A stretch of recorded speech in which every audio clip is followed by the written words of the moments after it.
গতকালকে অর্থবহ আলোচনার পর আমরা একটা প্রস্তাব দিয়েছিলাম যে একটা কমিটি হলে আমরা উভয়ে এই সমস্যা নিরসনে ভূমিকা রাখার সুযোগ পাব। আমি মাননীয় সংসদ নেতাকে ধন্যবাদ জানাই, তিনি এটাকে কগনিজেন্সে নিয়েছেন এবং একটা কনক্রিট প্রস্তাবও পেশ করেছেন।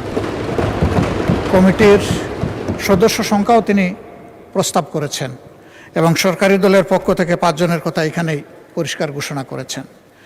আমিও তাকে সম্মান করে বিরোধী দলের পক্ষ থেকে আরও 5 জনের নাম ঘোষণা করছি। জনাব সাইফুল আলম খান, ঢাকা 12, নুরুল ইসলাম, চাঁপাইনবাবগঞ্জ 3, আব্দুল বাতেন, ঢাকা 16, মোহাম্মদ আবুল হাসনাত, কুমিল্লা 4, মুফতি মাওলানা আবুল হাসান, সিলেট 5। এই 5 জন ইনশাআল্লাহ একসাথে কাজ করবেন এই কমিটির সাথে।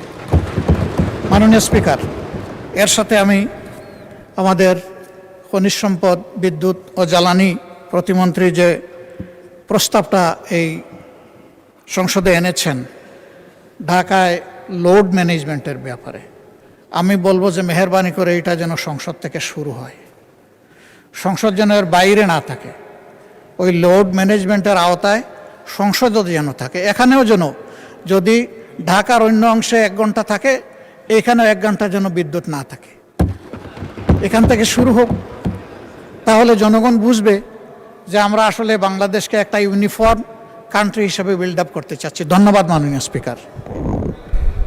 মাননীয় বিরোধী দলের নেতা, সংসদ তো চালু রাখতে হবে, সংসদ বন্ধ করা যাবে না।